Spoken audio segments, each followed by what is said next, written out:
Well, good morning, everyone. Good morning, everyone that's here in All Saints Hall. Good morning to everyone that's watching on our live stream on Facebook or on the app. It's just a joy to be with you. You came out in the rain. You made it on a cold morning. It's a joy to be with you and a joy to be with these three up on stage. I'm going to keep my comments short here at the beginning because we have a really great conversation in store for all of you today.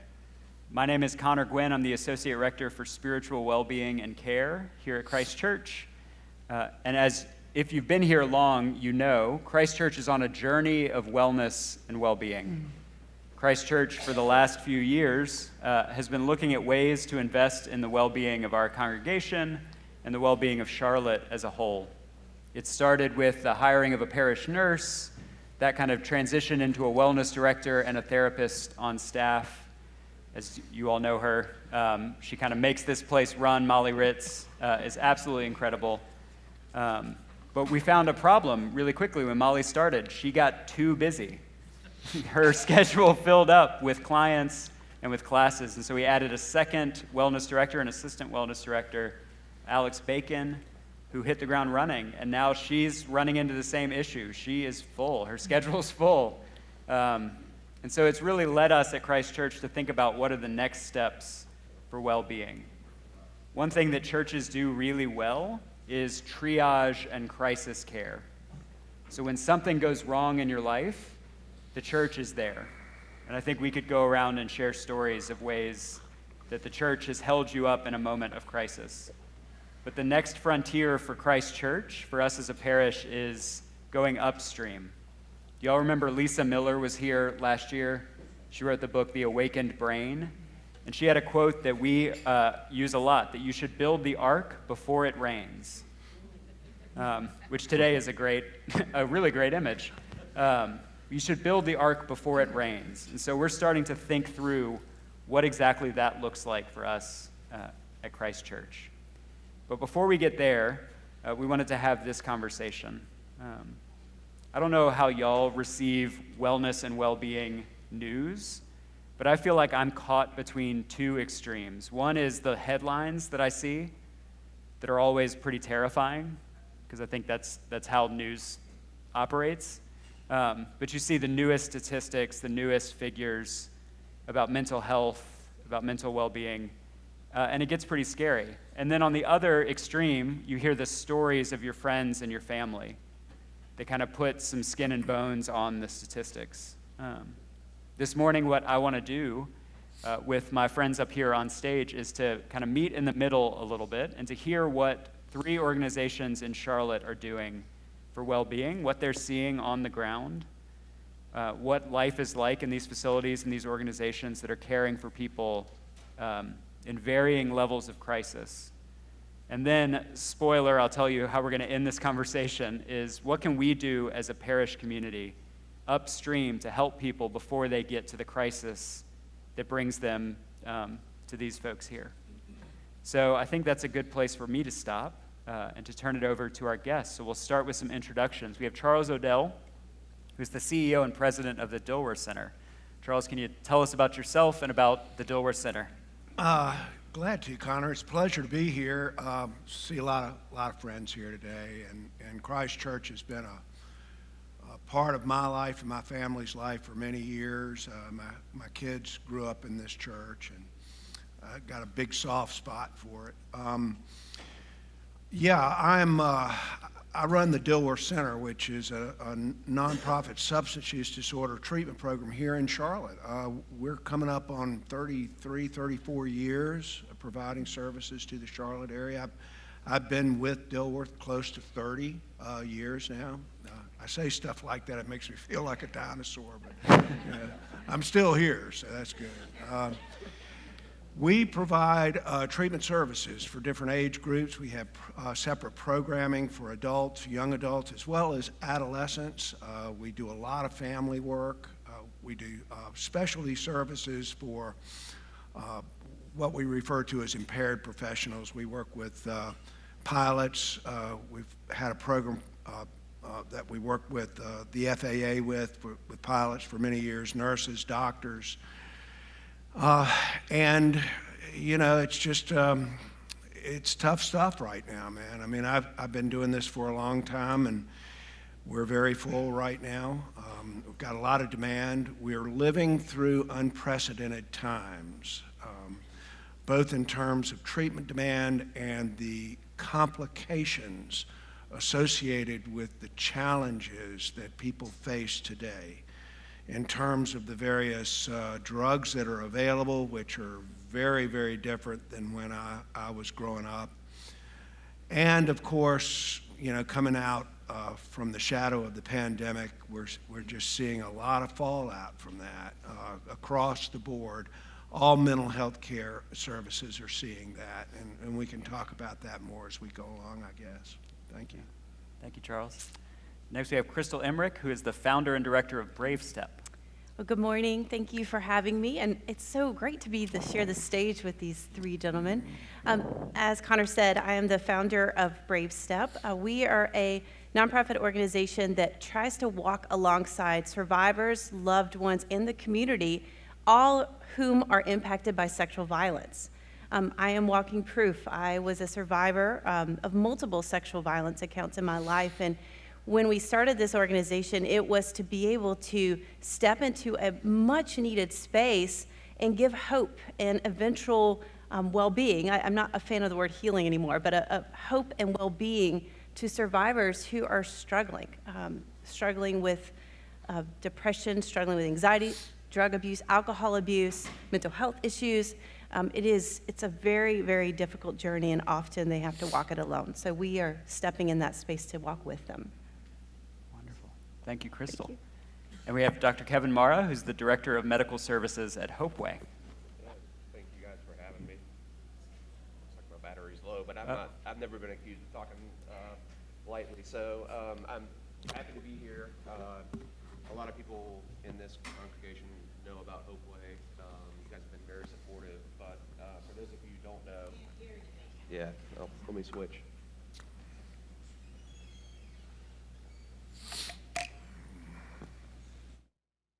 That's probably better. There we go. For those of you who don't know about Hopeway, we are a mental health facility right here in Charlotte, founded by members of this congregation. We treat adults currently with mental health issues primarily, but we do have about, I'd say, two-thirds of folks that have co-occurring substance use problems. We have a range of services. We treat people in our residential center, and that is 24/7 with nursing care. We treat people in a partial hospitalization program where they come kind of like a school day, if you will, from 9 in the morning until 4 in the afternoon, and then go home Monday through Friday. And then we have an intensive outpatient program, which is 3 half days a week. We have a clinic where we see people on an outpatient basis for medication management. And we just, in the past year, partnered with a couple of local free clinics here in Charlotte and are providing medication management embedded in their family clinics. And so what we do is pretty unique. We're the only folks around here in this state and the neighboring states, quite frankly, that are doing this kind of work. We're very heavily focused on psychotherapy in addition to medications, and we are a behavioral health home. That means that we do all of their primary medical care as well. We have networks to refer people out to manage their medical problems. It's just a fantastic place to work and a great resource for the community. We have sort of a holistic approach, so we do traditional psychotherapy, and then we also do integrative therapies. We have horticulture, we have a cooking class, nutrition, we have pet therapy, we have recreational therapy, we have music therapy, spiritual meditation, yoga, and so we kind of hit all angles, and just happy to be here and be a part of this conversation. Yeah. Thank you so much. So the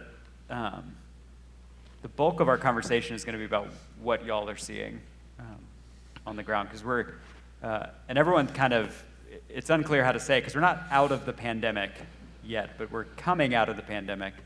And I don't know, do y'all remember at the beginning of the pandemic when everyone started their new hobbies in the pandemic, and you started your goal, and it was like we're just going to do this for a month, and I'm going to come out having read all the books I want to read and, do all that. Well, I don't think that worked out for many people. As the pandemic went on and kind of went on longer and longer, I think what we all realized is that no one handled it really well. I don't think anyone thrived in the pandemic.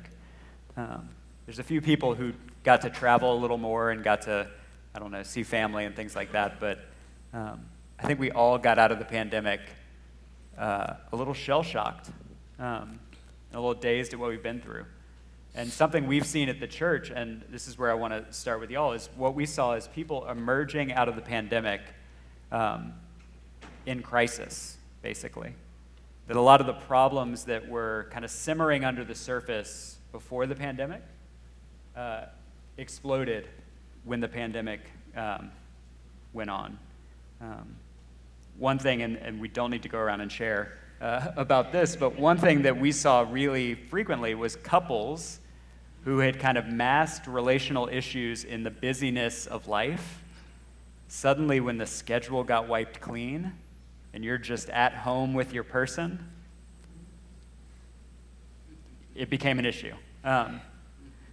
And there's the lighthearted side of that where you just argued a little more, but it also became an issue for a lot of people who had very dysfunctional relationships. So I say all that as an intro, and I wonder if we can start with you, Charles. What are you seeing on the ground at Dilworth Center, and how is it different than prior to the pandemic?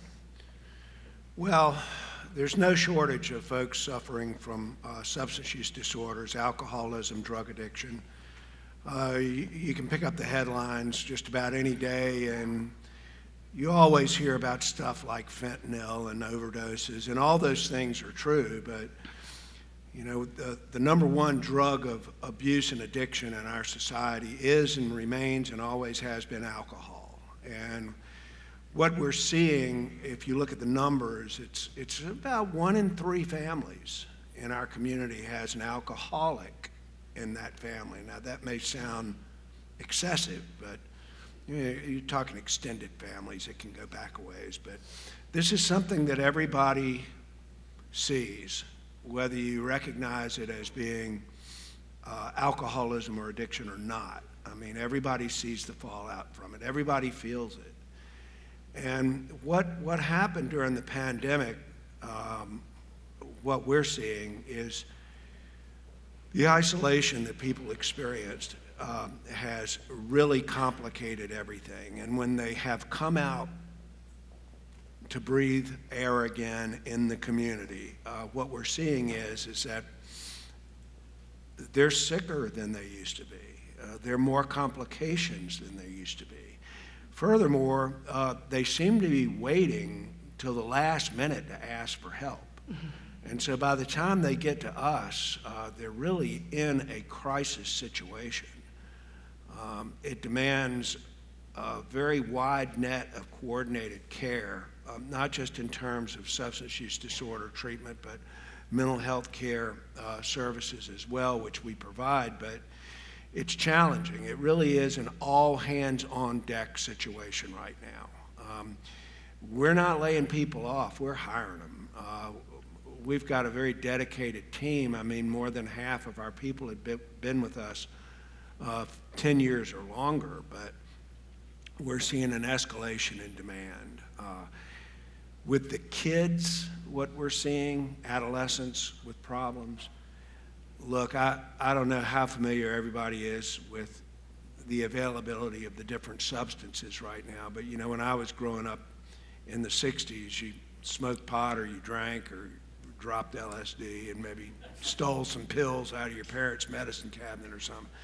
I mean, it's completely different now. And what we're seeing now is the availability of nearly every drug imaginable that can be obtained online and delivered to your home. I mean, it's a completely different kettle of fish. And parents, grandparents who are intimidated or perhaps unaware of that kind of stuff, what you need to know, of course, is your kids are not.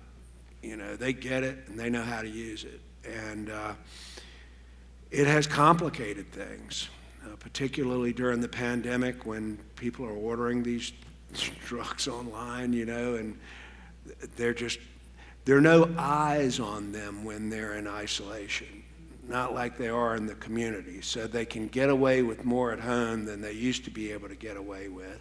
And once they come out from under their rock and head back to work, getting out from virtual care, what you're seeing is folks in a world of hurt.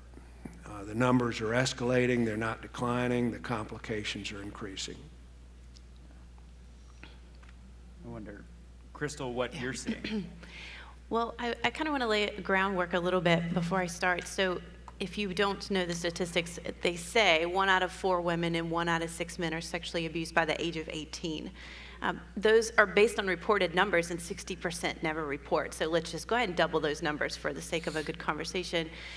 When the pandemic hit, those 25 to 50% of people who were survivors who had been masking, and I was a great masker when before I had come forward for help, those people began to be massively triggered because they were all of a sudden locked in their home and they had to deal with these internal demons. Of course, they weren't caused by themselves, but they had to come face to face when they were, in their home for 2+ years. Or some of the situations we saw, Connor, also had to do with people living in the home with their perpetrator, whether that was a brother, a dad, a stepdad. You guys the list goes on. And so the rate of requests for individual counseling in 3 months once the pandemic started, I think we jumped 70% in requests in 3 months. And we are a small nonprofit, so that was a huge, overwhelming experience for us that we were able to manage. But the rate of people seeking mental health care during the pandemic skyrocketed.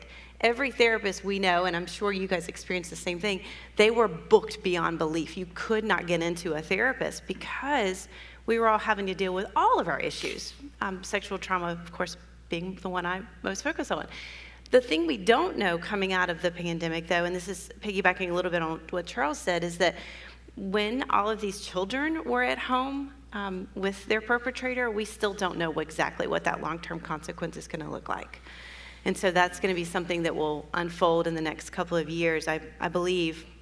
But one of the things that we've also been seeing, and we don't treat children, we only treat adults, but we do support parents, is that in the school systems now, there is so much sexual trauma being undertaken against each other, to each other, enforcing other kids to do sexually oriented acts in the school system.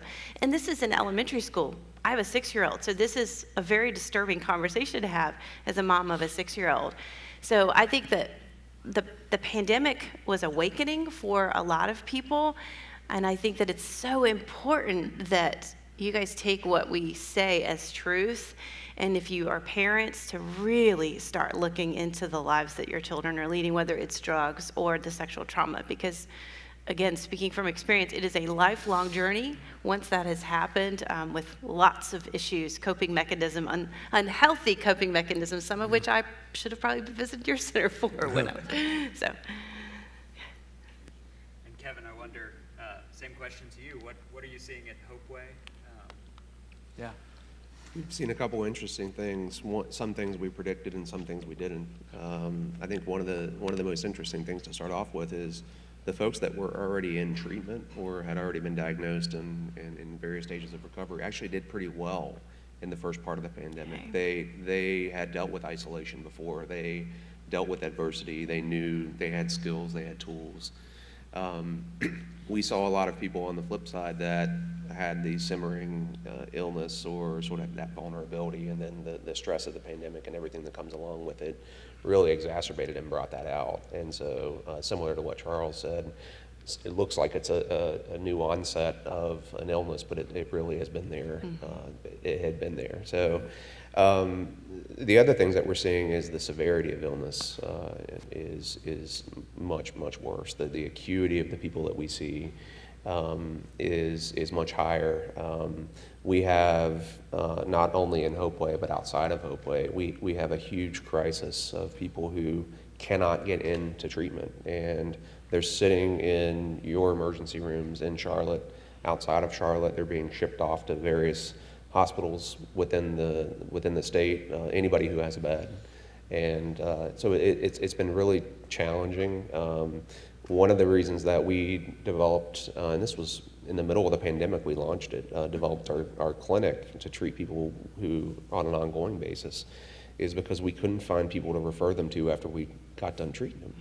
We would have a 4 and 6 week wait list for someone who just got out of a 24/7 facility, and that's not reasonable. And so there's a shortage, I would say, for psychiatrists. We're the oldest we have the oldest population in medicine. I think close to half of our folks are over the age of 55, and so in the next decade, we're going to see a huge shortage. It's going to get worse. So, fortunately, the medical schools are doing some work to, I think, really open more residency spots and things like that. But not too surprising, some of what we saw. But to speak to Charles's comment about the young folks, we've seen an uptick in young folks using cannabis-related products. I've done a little bit of research on some of these emerging ones that have come out in the last year or so, Delta 8 and some other things that you can get right up the street at the vape shop that are very, very psychoactive and cause some significant mental health conditions requiring hospitalization. So it's quite a new territory, if you will, from what we're used to seeing. Yeah, and what I'm hearing, from each of you, it seems like mental health crisis, sexual abuse, and substance abuse all kind of thrive in isolation and in darkness. And that was the pandemic. I think we're only now, like you said, seeing the real impact of what that was. Because again, we get the picture of people enjoying their mountain home during the pandemic with their feet up. And I think that was the story for a lot of people. Yeah. But if you were already living in a pretty terrible place, the pandemic just pushed you even further.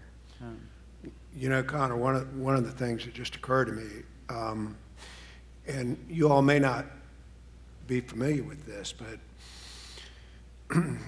recovery is real. People recover from this stuff. This is not a hopeless state of mind, body, and spirit.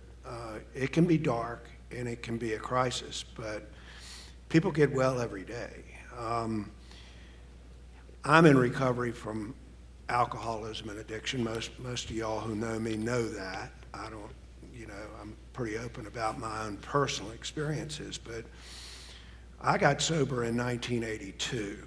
And if you go back to 1982, you'll see that there were 82 Alcoholics Anonymous meetings in Charlotte in 1982. I remember that, 82 and 82. Today, there are over 1,000 a week. Wow. Now, those meetings only grow for one reason: demand.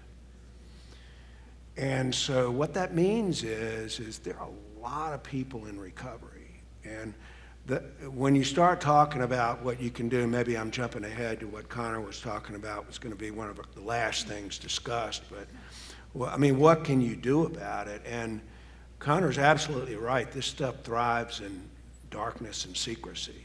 An alcoholic alone is in bad company, You got to give each other permission to talk about this stuff.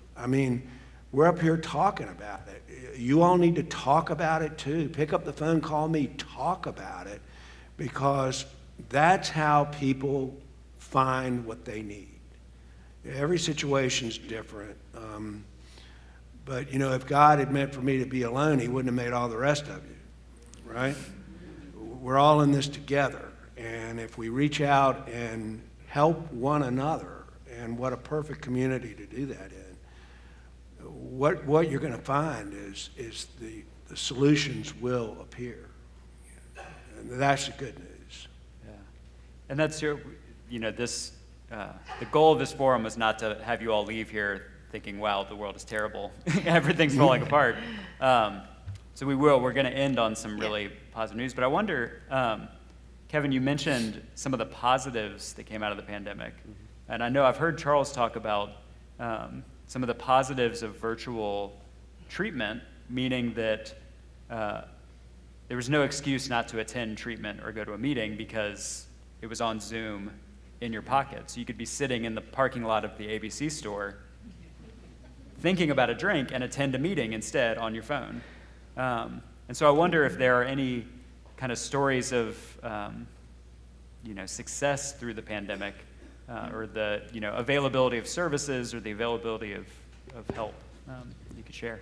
Yeah, so the virtual services have been a blessing. They're no replacement for in-person, but when there's no in-person, they're better than nothing, and they really connect you. And so one of the things that we did pretty quickly is we shifted our intensive outpatient program and our partial hospitalization programs to virtual, so people could attend from their home.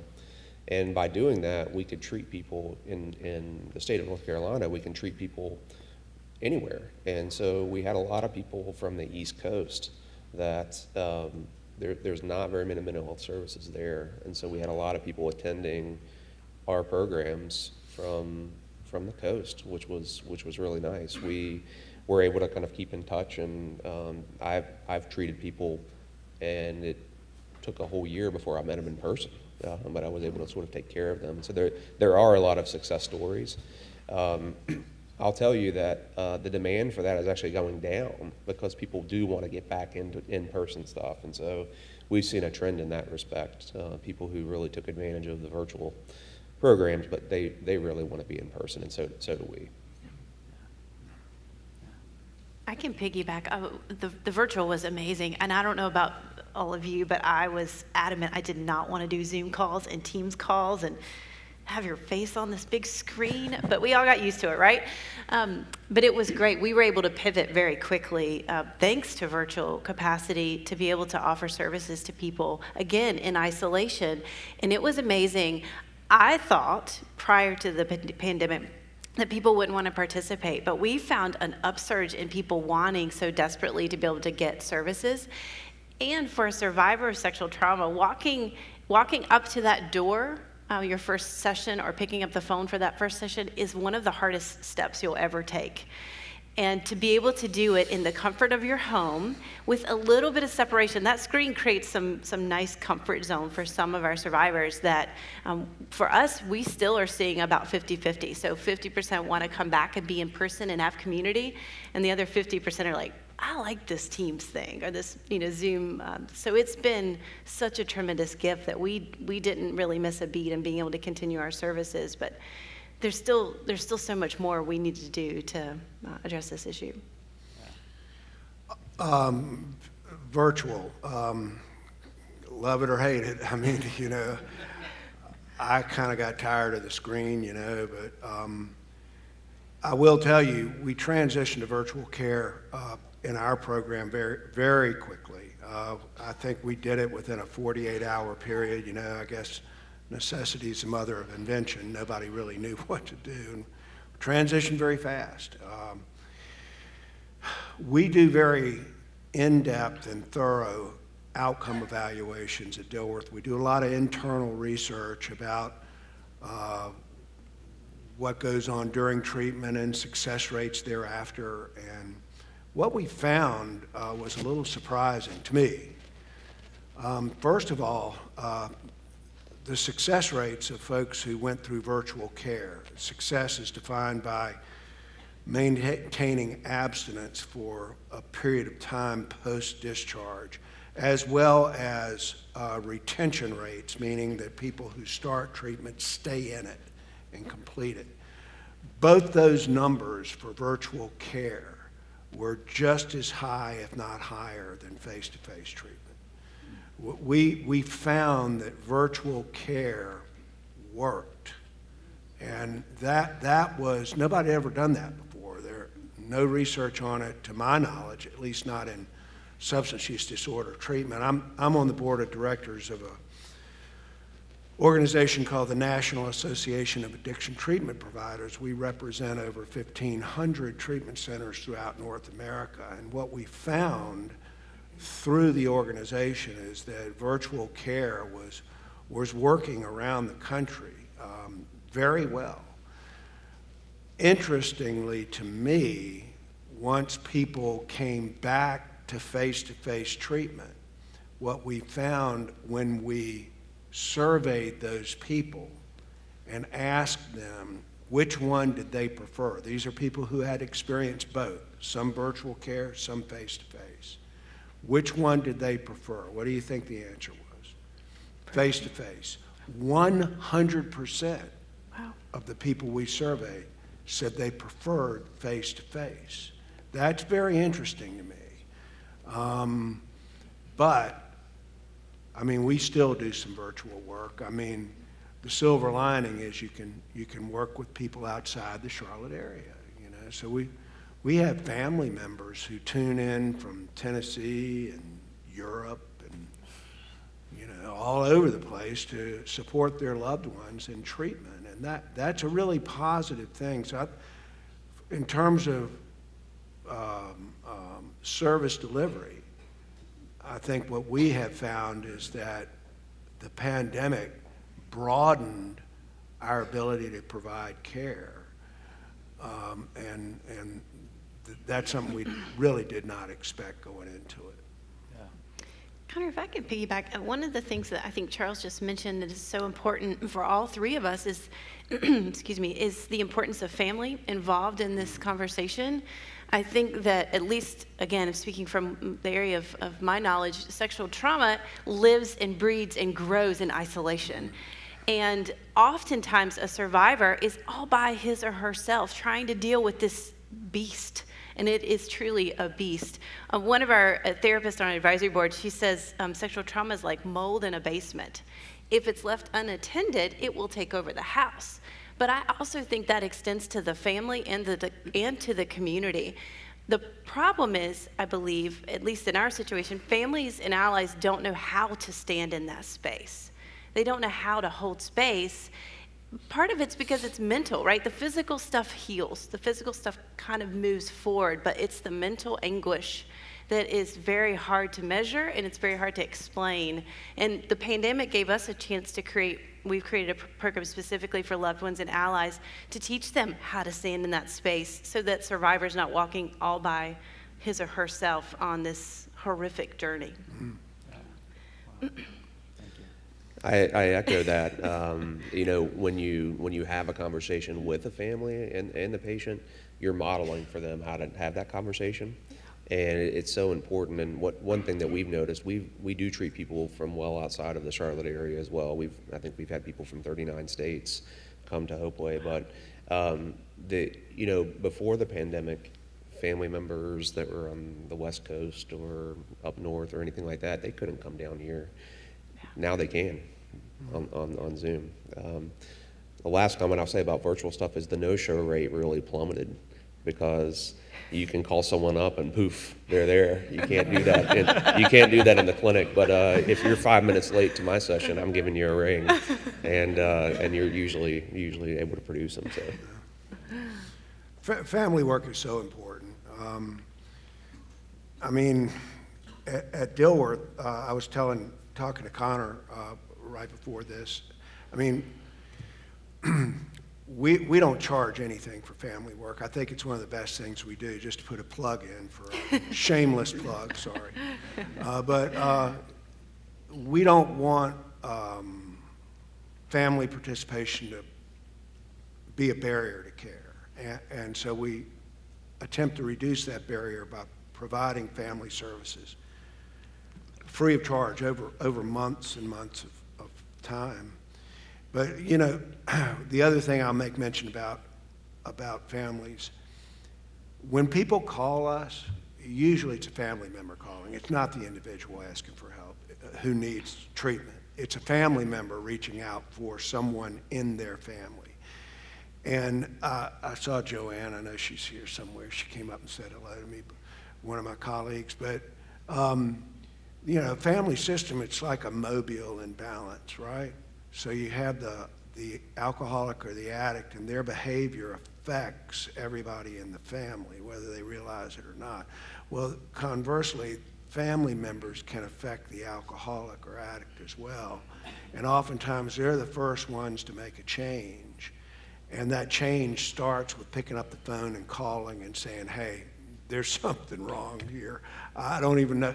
Half the time they call us, they don't even know what it is. I mean, they're calling us, obviously, we're a substance use disorder treatment program. But part of them, you'll hear them say, well, I don't think they really are alcoholic, but they're, they're drinking, and they're doing this and they're doing that. And I understand that. I get it, Recovery is not a process. I mean, it's not an event. It's a process. And just like layers of the onion comes off, you got to start somewhere. And oftentimes the best place to start is with families reaching out and asking for help first. And then we can kind of guide them and get them directionalized where they need to be. But it's very important. Well, that's a great segue to the kind of last thing I want to talk about, and this is what I hope you're all doing here, is to learn what we can do. Because to get to each of your organizations, it's not the end point, but it's someone's pretty far along in whatever their process is to pick up the phone or to show up to treatment. And so I wonder for us as a faith community, because if you heard those statistics, that means you know and probably love an alcoholic or an addict. You know and probably love someone who's been the victim of sexual trauma. You know and love someone who has a mental health, either diagnosed or undiagnosed situation. And so I wonder if we can just talk about what we can do as a community upstream to help people. Definitely referring people to you now that we know all the wonderful things you do. But I wonder if you can build that picture for us. I guess I can start. It starts by having a conversation, being attentive to people around you, asking them how they're doing, legitimately asking them how they're doing, educating yourself about maybe what depression or anxiety or something like that looks like. There's also a lot of brain science about things like gratitude and diet and exercise. And we all know that you exercise, you get endorphins, that's helpful. Eating healthy, having good gut health, spiritual meditation, all these things have evidence that it actually does create a change in your brain. And so you want to take care of yourself in that respect. So we always talk about good sleep, we always talk about exercise, we always talk about socialization, we always talk about making sure that you're doing something to take care of yourself. So that would be an important piece to encourage everyone to do. And, just being, I think the more you're educated about what to look for and being able to have conversations and have your finger on the pulse of what the person around you is feeling and yourself, the better off you're going to catch it before it turns into something that's a problem. So I like to use this acronym ACT, A-C-T. So acknowledge and educate is my first one. So acknowledge, you have to acknowledge that this is a real issue, that this happens to all genders, all races, all religions, all ages, all socioeconomic statuses. It does not care where you live or what you do. So acknowledging the truth of sexual trauma, that it is invasive in our community. Educating, as Kevin said, I think that is critical. If you don't, you're sticking your head in the sand, and the next thing you know, your child's going to be telling you something's happened, and then it's too late. I mean, you can get help, but it's still too late to prevent it. And education can also be good touches and bad touches. Talking to your children about saying no to hugs. If creepy Uncle Willie wants to give them a hug, they have every ability and opportunity to say no, but you have to empower them. So acknowledge and educate. And then C is confide and comfort. So if you're a survivor, I always say, please get help. Again, it's mold in a basement. And then if you're a loved one, learn how to comfort them, like to truly comfort them. You don't have to settle or solve all of their issues, but to truly be there and hold space with them. And then, T, I always say is talk to an expert, because this is too big, it's too complex to do it alone, and we all need a village. So ACT, if you need to remember that for later. Christ Church has always been really good at providing educational opportunities about addiction, getting speakers in. And, I remember when I was very young, I had a great aunt. We used to go over to her house for the holidays periodically growing up, and I remember her saying something that struck me. I don't know why I remember this, but something came up about somebody having cancer, and she looked at me and she said, "Honey, good families don't get cancer." And I thought, oh, whoa, okay, well, if you say so. I mean, I was just a kid, But, fast forward, she was from a different generation, but closer to home, I mean, I had family members who were alcoholic, and I remember members of my family saying good families don't get alcoholism, And, of course, I've probably read everything you can read about alcoholism and addiction over the years. My wife says I'm a plethora of trivial information, which may or may not be of any interest to anybody. We know more about alcoholism and addiction than we've ever known before. And you can't get in a room of healthcare providers who know anything about addiction without the conversation turning towards addiction as a brain disease. That the brains of alcoholics and addicts react differently to these substances in the brains of normal people. A simplistic way to look at it is it's an allergy. Allergies don't come in substances, they come in people. Either I have the abnormal reaction or I don't. We have to begin to understand and internalize that alcoholics and addicts are not bad people who need to get good. They're sick people who need to get well, and they deserve to be treated with the same dignity and quality of care as anyone suffering from any other disease. And those of us who work in this business live by that. But I think a lot of times people, because of silence, they'll start taking on all this guilt and shame that perhaps is excessive baggage preventing them from doing what they need to do, which is reaching out for help.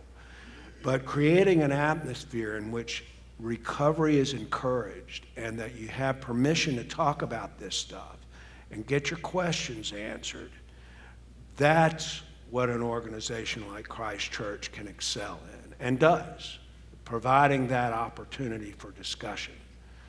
You air this stuff out and you'll kill it off. You got to acknowledge and give yourself permission to talk about it, though. Yeah. I love that. Crystal, I don't know if you know, but we refer to Christ Church as a spiritual home. Yeah. And I just love that image of mold in the basement that needs light. Yeah. And I think that's one thing we're doing with our wellness and well-being work here in our spiritual home.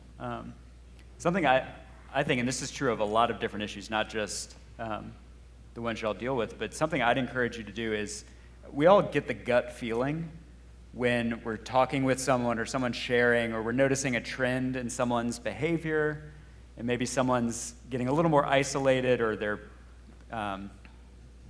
patterns of behavior are changing. I don't know, we've all felt that feeling. And so I think my advice, kind of bringing all this together, would be when you feel that, act on it, do something. Because the worst case scenario is someone sees that you're a really caring person who wants to make sure they're okay. If that's the worst case, I'll take that. And then the best case is you speak up and you ask, how are you really? What's really going on? I haven't seen you at church in a while. I haven't seen you doing this thing that used to give you so much joy. There's all these little indicators that we get in community with each other. So I think that's a place to speak up. Because I know, and I'll use a trivial example, I know when you come to church, you think you're the only one dealing with anything at all. But it's like being the parent of a young child in church, and I know this from experience. You think your child is the loudest creature on God's green earth. And you think they're making a noise in the fifth pew back is disrupting worship for every single person in the room, and you just want to take them and go outside. And what you don't realize is it's actually not that big a deal. Generally, people actually like having kids in church. If your church isn't crying, it's dying. So, it's actually a good thing. But when you're in the moment, you think you're the only one and no one understands, and no one has ever experienced the same thing you're experiencing. Or if your kid comes to church in 2 different shoes or something, you think you're the only person. But we need moments like this in community to say, no, you're not. Let your kid make noise. And again, that's a really trivial example, but no, you're not the only one who is an alcoholic or who loves an alcoholic. You're not the only one who's survived sexual trauma. You're not the only one dealing with a mental health diagnosis. We need to say it out loud, and then we can start believing it as the truth of our community. Connor, I'd like to add something to what you said about following your gut feeling and asking. There's a common myth that's associated with asking someone about suicide, that would somehow give them the idea. It's been proven to be very, very false. It's a very life-saving intervention. If you have a gut feeling that someone is struggling, directly asking them if they're having thoughts of self-harm or thoughts of suicide can be life-saving. And so that's something I always want to point out when I give a talk about this. And that's maybe not ending on a good note, but that's the reality of these illnesses that we treat, is that there is a mortality associated with them. So I would encourage you to kind of pay attention to your family members and your loved ones and ask them if you think there's something going on. Yeah.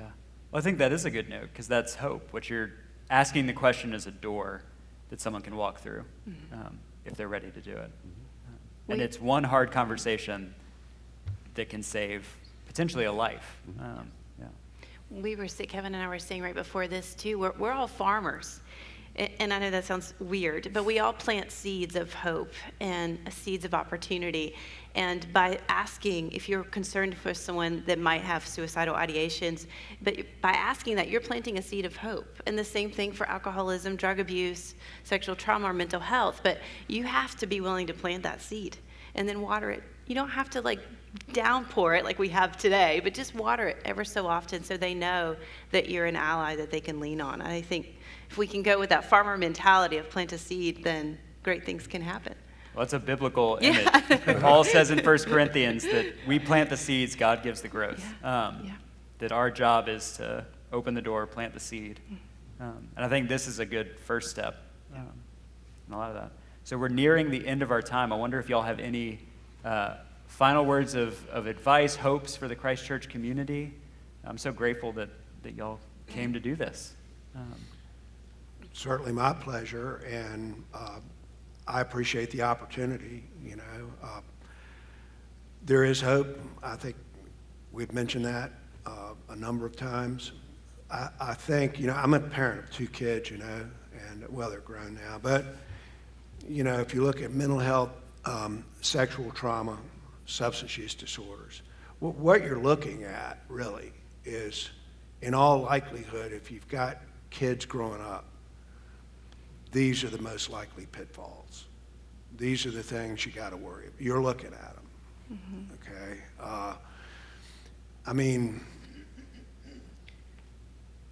Give yourselves permission to talk about this stuff,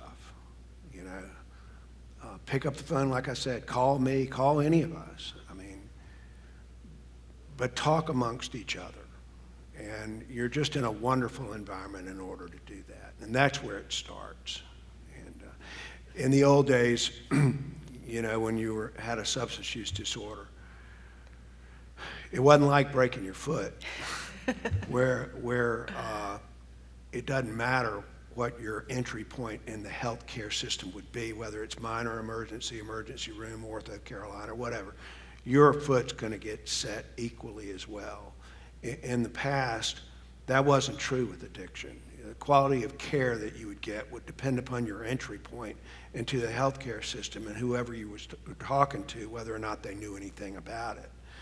No offense to doctors, but we used to say doctors suffered from the 4-2-1 syndrome, which is in 4 years of medical school, they received less than 2 hours of training on the nation's #1 health problem. That's not true anymore. Docs are pretty sharp, and a lot of counselors are pretty sharp. It's getting better and better and better. So your chances of having a successful outcome if you engage the system is really quite high. But, you got to be willing to roll up your sleeves. It's not easy. There's not a soft fix to all this, you know. Well, I'll kind of piggyback on that. I always think with sexual trauma, I have to make you uncomfortable to eventually get comfortable with this. You know, when I first started this work 8 years ago, I thought, man, I'm going to the churches. That's the place where this will, like, we can change lives, right? And I told Connor, I was so grateful that you all invited us in to talk about something so uncomfortable, but we're all part of the life transforming business, right? And I think where else are lives transformed than in the church?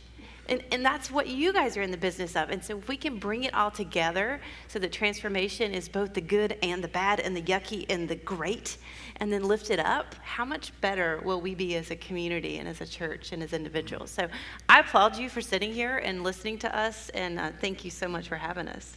Thank you. Yeah, I'll leave you with a simple challenge. You know, when you go home today, and maybe for the rest of this week, when you interact with people, ask them how they're doing, or really, how are you doing? Get to know them, get to know what's going on in their life. We all want to kind of talk about the news and superficial things, and you know, we don't really ask people how they're doing on a deeper level. So I would encourage everybody to do that with people around them. You'll find out a lot, and you'll also create kind of a pattern or a habit of doing that where they feel comfortable sharing that with you. Yeah. Well, thank you very much. Yeah, let's give a round of applause for these three.